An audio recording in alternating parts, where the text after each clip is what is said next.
Baik, masuk kepada materi yang pertama. 1. Pancasila sebagai cita hukum.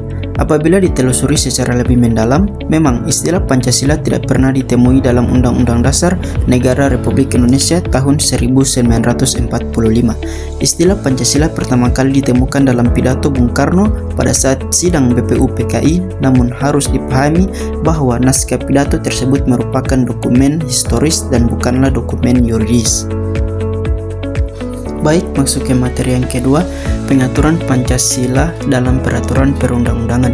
Presiden Republik Indonesia ke-5 Megawati Soekarno Putri menyampaikan bahwa persoalan sumber rujukan Pancasila merupakan sumber dari segala sumber hukum negara seringkali menjadi pertanyaan yang sederhana namun sangat menohok.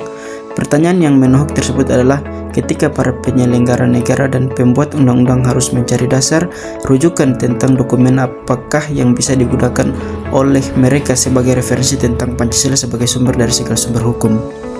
Pertanyaan tersebut dapat ditemukan dalam pidato Prof. Mr. Notonegoro pada saat pemberian gelar Doktor Honoris Causa kepada Bung Karno tanggal 19 September 1951 di UGM. Baik, masuk ke materi yang ketiga, implementasi Pancasila sebagai sumber dari segala sumber hukum.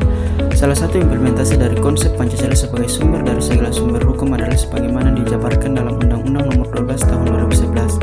Undang-Undang Nomor 12 Tahun 2011 yang merupakan pedoman formal dan material dalam penyusunan peraturan perundang-undangan telah menjabarkan nilai-nilai Pancasila dalam asas yang harus dipenuhi dalam setiap proses penyusunan peraturan perundang-undangan.